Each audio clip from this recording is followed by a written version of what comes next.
of you don't know me, my name is Mary Mannix, and I'm the Maryland Room Manager here at the C.Burr Artz Public Library. We are again delighted to have you come out, and we are delighted to be working in partnership with our colleagues in the Civil War Roundtable. We'll be hearing from their president. Is that your exact title? Their president, Matt, in a few minutes. Well, in a few seconds, actually. Along the lines of housekeeping, there are snacks in the back that the guys are paid for. Please make sure you take part in them, particularly the little chocolate bullets, and then water and coffee and so on and so forth. Our speakers tonight are Paul and Eric, who will be up in a matter of minutes. As I said on some Facebook page the other day, you know, sometimes you've got those patrons, you have those researchers who come into the room who are working for years on God knows what. And you wonder, what in God's name are they doing? And the level of detail they're doing, it's good, it's keeping our stats up, but you don't really know what they're doing, and to a certain extent, you don't care. You know, it's not always our business, all the details of everyone's research propositions. But then when they actually publish something, we were very excited. I mean, we're always happy to see them, but again, coming from my side of the reference desk, sometimes I've never seen two people do the level of intensive, crazy research that these guys have done. And again, delighted to have it end up in their publication that appealed in Battlefield Photographer. There are copies in the Maryland Room. If you don't have your own personal copy now and want to come up tomorrow and read it, it'll be there. It'll be there till the end of time, pretty much. But before the guys go on, Matt has a few words to say. Again, thank you so much for coming out. After Matt gets done and the guys come up, we will dim the lights. And if it gets too scary, let us know. But we have an idea. As you can see, they're being particularly high-tech here. This is the first time we've had 2 projectors working in the room, so we're very excited about that. So Matt, come on up, and again, thank you all so much for coming out, and thank you Civil War Roundtable for partnering.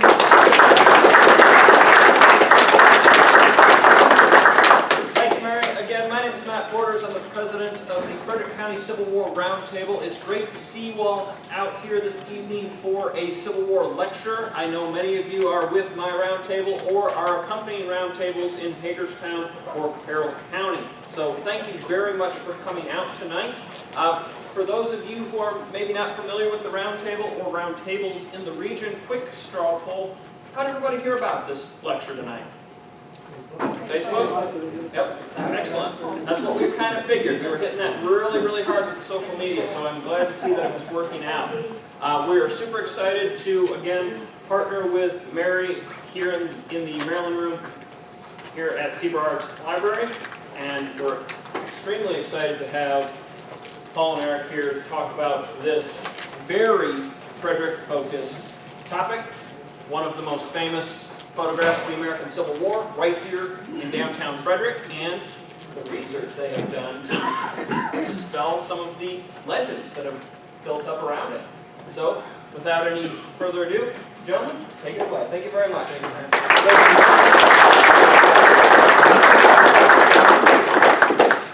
It's a real honor to be here tonight with Eric. Eric is a technological wizard. I couldn't have done any of the technological stuff without him. We just want to thank everybody for coming out tonight. There must be at least 15 or so Civil War authors and writers in the audience that have had published works. So again, we thank you for your time. Thanks so much for coming out. Please everybody chew in unison. There's plenty of snacks back there. So do you want to say anything before we start the show? Thank you, Paul, and I guess we're both thanking each other. We both have sort of diametrically opposed talents here. I come from a mapping background. I know relatively little about the Civil War, so I'm not a history guy in terms of Civil War. If you have those questions, go to him. But yeah, my technical expertise in mapping and my unofficial interest in history just glued us together, and we were able to come up with some interesting things. A little housekeeping on our end, by the way. Obviously, you can see we've got 2 presentations. A lot of the stuff we're going to show on the main screen, we felt deserves the ability to correlate where it is that we're talking about on the map. So we're going to try to have a map up there or another static display there, so we can use a laser pointer to maybe point out what it is we're talking about on the main screen. Because a lot of the main screen stuff is newspaper articles and sort of research type stuff. So we're going to try to correlate the 2 together, not flipping back and forth. laser pointer. Yeah, so Paul's going to go first. He's going to explain sort of the library end of the research in the newspapers and how we correlated all that. And then the second half of the presentation, I'm going to kind of mainly take over and explain some of the more technical details about how we took photos, how the maps came together, and some of that. Anyway, so. Yeah, we'd also like to thank the Center for Civil War Photography for publishing our work. It's a great organization. So, unfortunately, I don't have any recruitment materials here tonight, but you can see a couple of the guys are from the organization that are here, so you can talk with them after the evening. They're also on the webpage, so you can find them on the internet. So. Hey, Paul? Yes. I think I didn't say one of the things you told, I don't think I said anything that you told me to say. Oh, But one of the things particular I didn't say was, and it's my understanding that you want people, if they have big questions, to wait to the end. If they have passing little questions like, what the heck do you mean, to do it within, but to hold anything really big till the very end. Am I correct on that? That's great, yes. Thank you again. Okay, you ready to flip them over? Yeah, it's ready to go. Okay. Okay. This is Eric and I. Well, why don't you start with explaining? Okay, these are the three photos that reached a wider audience in the year 1965 for the first time. Maybe they were a little bit known only here in Frederick, but their first publication appeared in April 1965 in Civil War Times Illustrated magazine.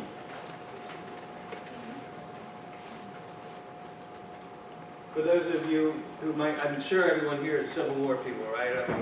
I don't know, let's see. What we had there was the Confederate photo on the left and the two Union photos on the right. So this is Eric and I in the year 1988. We met in 1984 when we worked together at a landscaping outfit. So we went out to the largest Civil War recreation enactment ever held in Gettysburg, which was the 125th anniversary. Those strange looking things in our caps are bucktails, so we represented the Pennsylvania bucktails on the first day of the battle. This is James B. Murphy on the left. He found the photos in Frederick while doing research for a monumental book called The Gleam of Bayonets, which was published in May of 1965. So Murphy originally brought the three photos to the editor at Civil War Times, who was Frederick E. Ray, an illustrator. Frederick E. Ray was also known for his comic book artwork. And when I was a 17-year-old kid, I was one of the founding members of the Montgomery County Civil War Roundtable in the autumn of 1980. And James B. Murphy was our first invited speaker in November of 1980, and that was 38 years ago. I haven't probably been the best Civil War Montgomery County member over the years. I'll try to get a little bit more back into it. So Benjamin Rosenstock was the man who had the three photos that Murphy was very interested in using them for his book. And Ben's grandfather's store was in the sign in the famous Confederate photo. Now, the man that owned the original three 1860s paper prints was a guy named Benjamin F. Brown, who was accused of being a Confederate spy during the conflict. He lived right here in Frederick. Now, Frederick was about 4/5 Union sentiment during the Civil War, and only about 1/5 secessionist. Baltimore, on the other hand, was about equal, sort of 50-50. So Benjamin F. Brown saved or collected these three original paper prints. Sometime we don't know when, maybe after the Civil War. And this is his wife here on the right, and their son Albert, who was born on September 9, 1863. Now, Albert inherited the three original paper prints from Dad.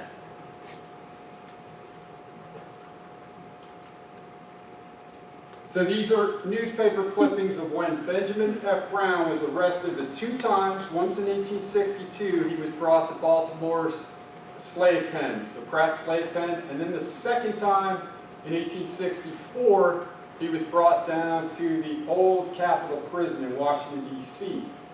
Now, when Benjamin F. Brown was acquitted for the second time, it was in the middle of June 1864, and the provost marshal that acquitted Brown, that gave the judgment, had no clue that Jubilee's army was in the valley at that time, heading toward the north. If he had known that, he probably would have kept Benjamin F. Brown in prison. But when Brown was acquitted the second time, we are most certain that the judge said, look, you've been arrested twice. If we see your face back here again, 3 strikes, you're out. You'll probably be swinging from a rope. So when the Confederates came through Frederick on July 9th, Benjamin Brown probably stayed off the streets, because if any of his neighbors that were Unionists had seen his face and communicating with the Confederates, it would have been the end of the line for Benjamin F. Brown. And this is his son, Albert S. Brown, who had the original 3 paper print photos, 2 of the Union troops and 1 of the Confederates.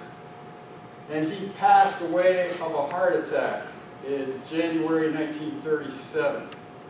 Unfortunately, when he died, that is all we know about the end of the line of the original 3 paper prints.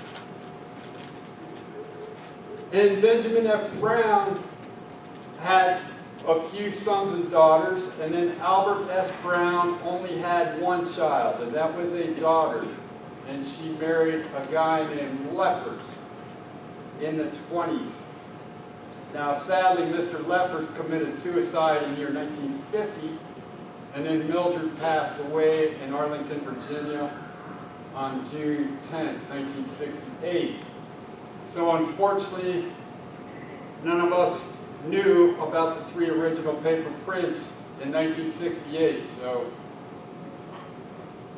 she's the last one that may have known the whereabouts of the 3 original paper prints.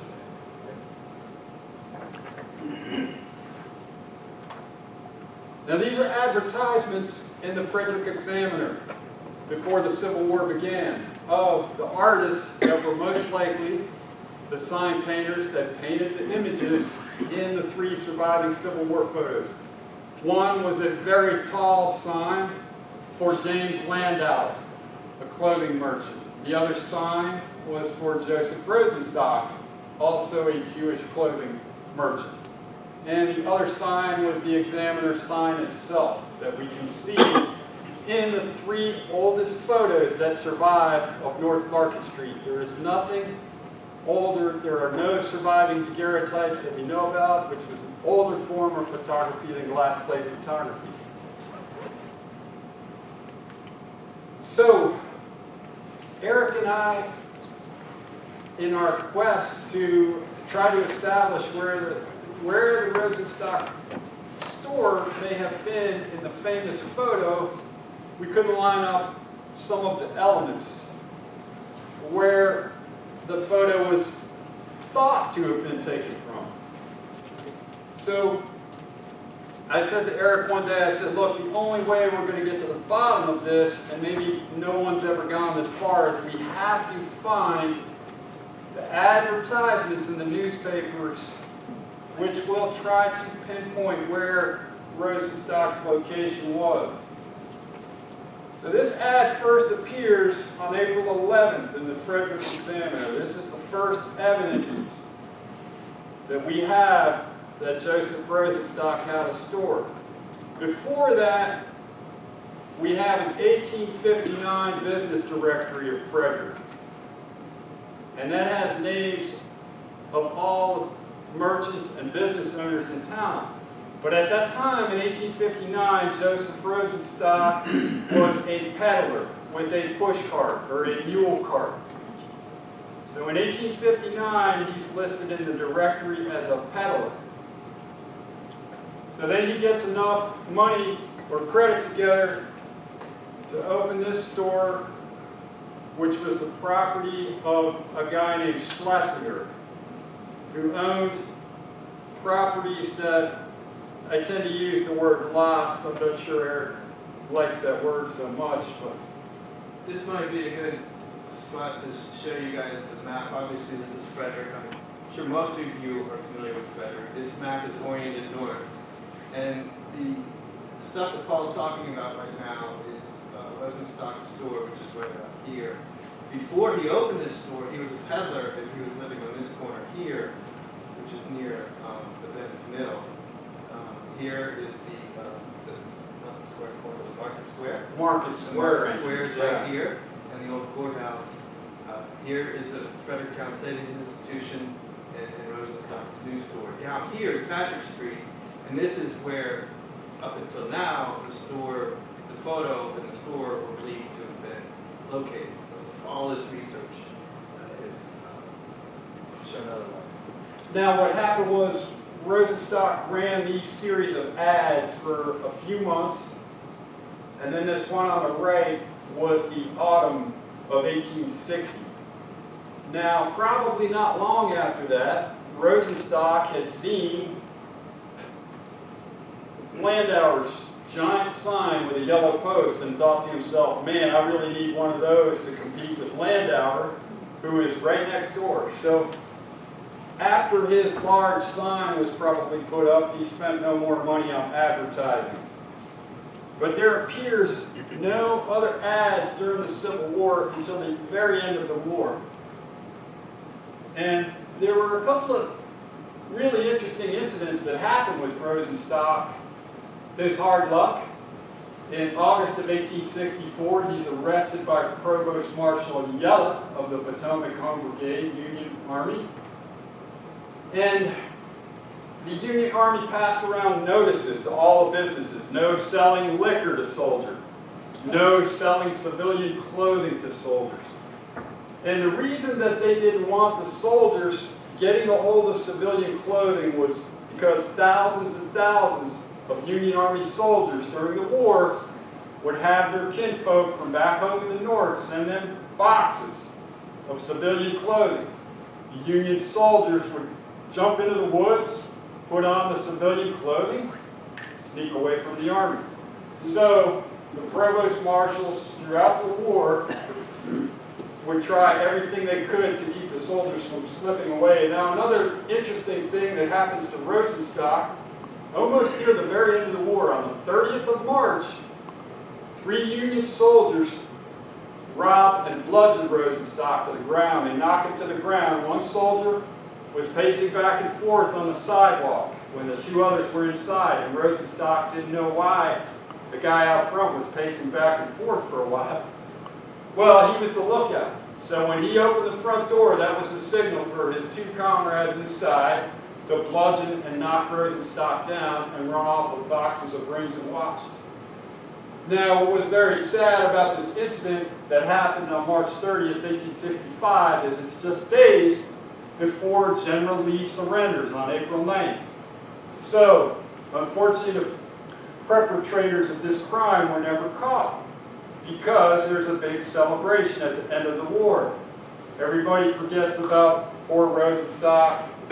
It was just an unfortunate thing. Also, at this time, he was planning on closing out his store.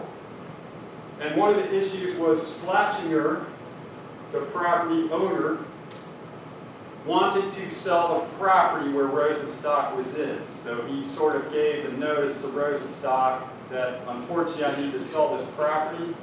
You're going to have to vacate.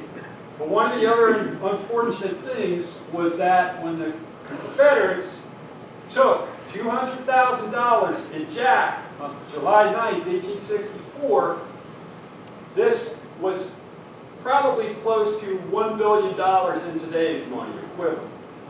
So what this does is it creates a trickle of effect all through Frederick, where all the merchants are suffering because nobody has any extra money to buy stuff like clothing or photographs.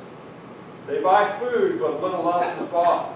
So all the merchants in Frederick are starting to suffer by the autumn and early winter of 1865. So this is Rosenstock's closing advertisement. After his 1860 ad in autumn, there's no more advertising in the Examiner or the Citizen newspapers. But this talks about how he wants to close out and sell his last stock of goods. Now, the ad on the right is from year 1868, when Rosenstock moves to the Patrick Street, Market Street corner location.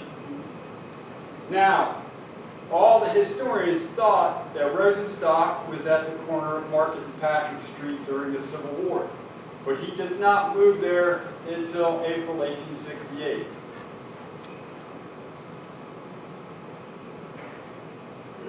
Now, these two photos were taken on the 22nd of February, a George Washington's birthday celebration very early in the war with General Nathaniel Banks' Union forces. And these photos were noted to have been taken by a photographer named Egbert Guy Fawkes, who we believe was born in Kentucky and then settled in Baltimore when the war was over. And he took a lot of photographs working for the Andrew Russell firm that he hired on later on. He actually taught wet plate to Russell. Russell had the means and the money to have the photography firm. Now, Fawkes was a freelancer. So not long after he took these photos, he leaves the prints or the glass plates with the Examiner newspaper office. And that sign is there on the left. Where these two photos were taken, for those of you who might not know Frederick, but this is the first block of Market Street where most of the action was taking place. These photos, both of these photos were taken out of this building right there in the corner. And that was called the Coppersmith Hall. The Coppersmith Hall, which was a strong Union sentiment Right. building. And, So what we figured out from the angles and where these photos were taken, I'll tell you really quick, this one on the right, this is the entrance to Old Market Square, which was a beautiful stone structure. We have people in this country, the United States, that pay money to fly over to Europe and go on vacation in Europe and see all the old German architecture. Well, unfortunately, this was a beautiful piece of architecture that was torn down in 1873, all in the name of progress. So there are very, very few photos in existence, maybe one or two others that show the entrance of Market Square. It had two pedestrian entrances on each side of the center arch. And those pedestrian entrances went to the back, which was a huge area where all the peddlers set up with wagons and carts. The peddlers that could not afford the rent to open a store. that building, by the way, today is, you might know it as Brewer's Alley, the restaurant right here. It still has a little bit of that look to it. I mean, it's got the two side walkways there. And over here on the map, this is the market. Market Square. Yeah, the market. This is the building here. This big elongated building, and the merchants would set up on either side of that and in the back. I guess it actually shows the two pedestrian entrances. Yeah, on the I mean, if you side look real below. close, you can see both right there. Yeah. It's a big, long building. Behind all of that was a cemetery. So this is very interesting. This is some of the details from that Egbert G. Fawkes photo. Now, one of the problems is with these photos of the Union troops, Ben Rosenstock had copies made from Albert S. Brown's original photos made about the year 1930 by the Edmonston firm in downtown Frederick. So what happened was Benjamin Rosenstock donated his two Edmonston prints of Nathaniel Banks' Union Army from Washington's birthday celebration. He donated this print on the right and the other one that showed Market Square, he donated to his congregation B'nai B'rith in Washington, D.C. for a Centennial Civil War exhibit in the year 1961. And unfortunately, when that exhibit ended at the end of the summer in 1961, his two original Edmonston prints that were created in 1930 went missing. So the only copies that we have of the Egbert G. Fawkes photos are copies of copies of copies, which does not have the best contrast. So therefore, it is very hard to see the wording. Now, we speculate Eric is working on, with computer mapping and his graphics, we speculate that this could be Rosenstock's sign. As you can see over on the left, it's just about illegible. Now, it could have been a photographic sign that says Byerly and Son with the ampersand. This is about the only thing that you can see on the left that makes sense to us. But having said that, if you had Rosenstock sign and Byerly sign and Landauer sign all very close together, it would have been very, very crowded at that part of Market Street. So we're not actually sure that that is Rosenstock's sign.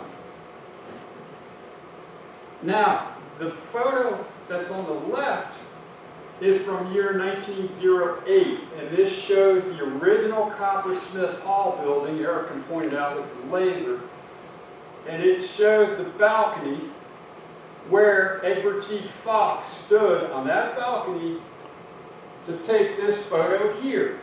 So he's looking in our direction with the camera lens.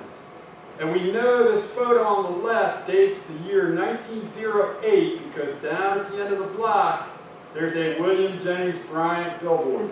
And he ran for president 3 times and lost to McKinley and Roosevelt. And in year 1908, his vice presidential running mate was a guy named John W. Kern. So this photo dates itself to the late summer, early autumn of 1908.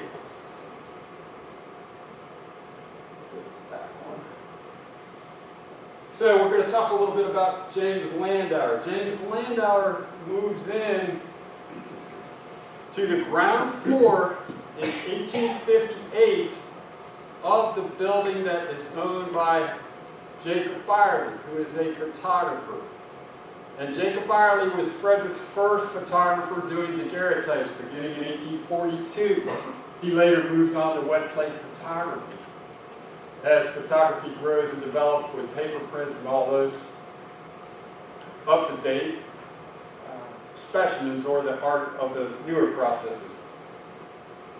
So his ad here says the Yellow Post store. So his giant Landauer sign must have been on a tall yellow painted post.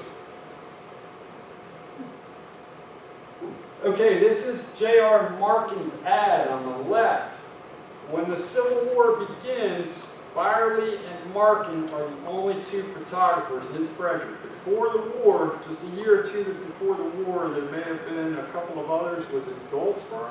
There were 2 other daguerreotypists that were listed in the 1859 directory.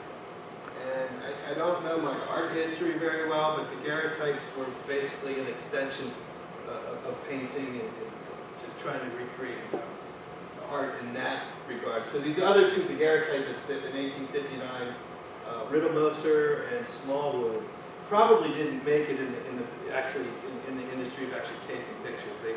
They probably were more artists in that regard. And by the time of the Civil War, we don't see their names. So what we do know from these ads that J.R. Markin has, we know his exact location because he describes it. So we know he's on the 3rd floor of the Coppersmith Hall building. And we knew from the location, looking down at the photo of Markin Square entrance, that that photograph was taken from the 3rd floor window of J.R. Markin's studio. Now, J.R. Markin and Byerly are both Union men. Jacob Byerly came from old Pennsylvania stock. Byerly changes the spelling of his last name before the Civil War. Maybe he didn't want to be associated with some of the other Byerly family lineage for some reason that we don't know, but he changes the spelling of his last name. Now, Markin stays at the Coppersmith Hall location until almost the very end of the war. And at the very end of the war in 1865, this advertisement was the first one appeared. It appeared on May 17, 1865. So he moves from just north on Market Street, north of Jacob Byerly's studio. He moves just to the south of his studio.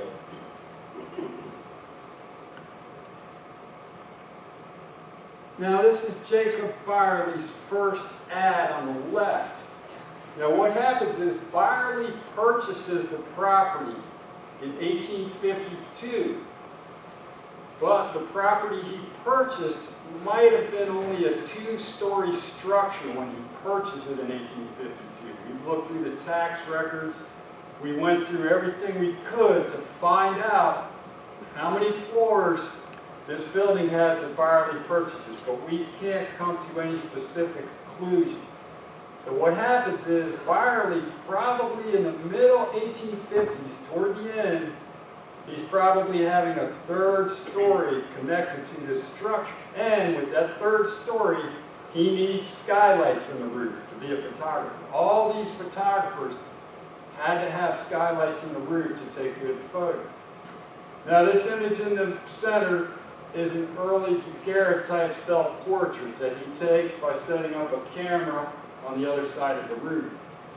Now, Byerly, when the war begins, has a studio over on West Patrick Street, right near the Market Patrick Street intersection, if you want to point that out on the map. Sure, yeah. The Byerly, like Paul said, he came to Frederick in 1840, 1842 maybe. Or he opens up the first Hungarian establishment in 1842. Right, and we think he opened up, I'll show you later but in the presentation, but we think his first establishment was right here at the Examiner Building. The Maryland, In the 1840s, right? the Maryland Historical Trust in the building records has an article in there that says that was Byerly's first building. By And 18 this building also has skylights in the roof. Yeah, and by the 1850s, we know that Byerly's lived here, by the way, like right in this area, right where the Frederick County Courthouse is right now.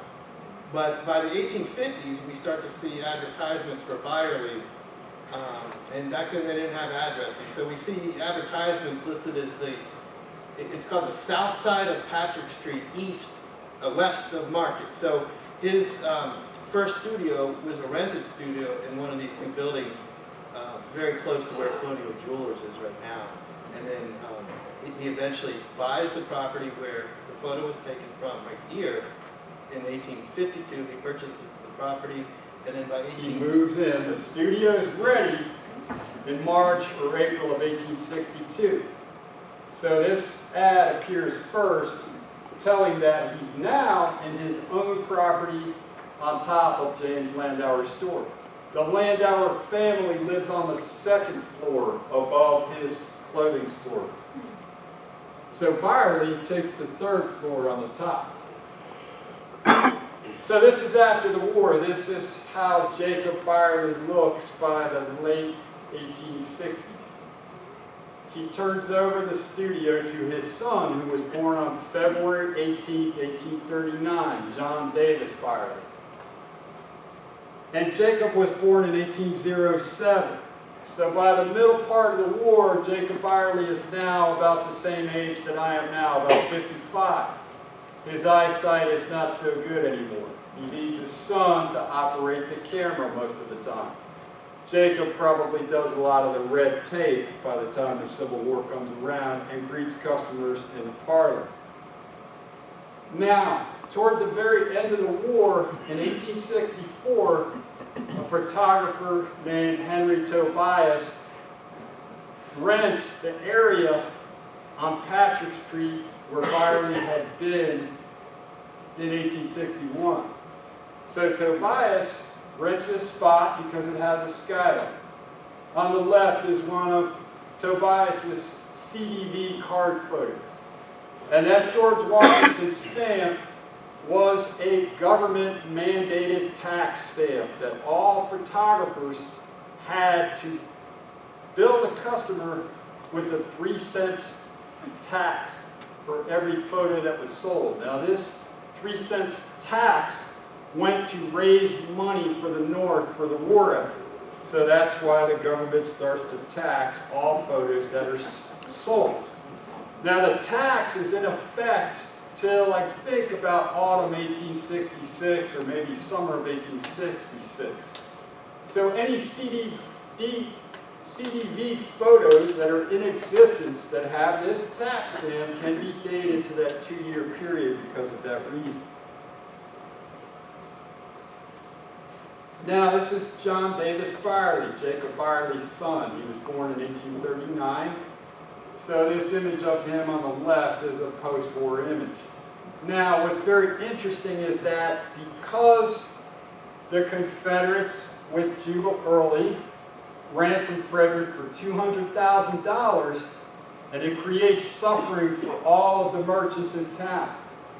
At the very end of the war, all of the Union soldiers that were a good part of both J.R. Markin and Byerly's photo business, they take a lot of CDV photos of Union soldiers that have come down from all the northern states, Michigan, Massachusetts, New York State, wherever. But when the Civil War ends, all of these Union soldiers are mostly going back home now. So they're not around to get their photos taken. Along with Tobias and Markin and Byerly at the end of the war, because of the Confederates robbing all of the money, $200,000, nobody is getting photographs made anymore. People can only buy food. So this creates a downward spiral. There's no customers coming by the studio anymore. So Tobias goes under because very few customers are coming into Tobias' studio. Jacob Byerly figures that he can run the studio himself because there's very few customers coming in. John Davis Byerly goes on a carpetbagging expedition. He needs to take photos to make money. So, where is a place you can take photos? In the South, after the war. The South is devastated by the war. There's no more chemicals for photography. Okay? Anyway, when Byerly goes on this expedition to take photos in North Carolina, he gets arrested with a guy named Nemo that's working with him. And they cause a riot in Richmond. A pistol fired up in the air.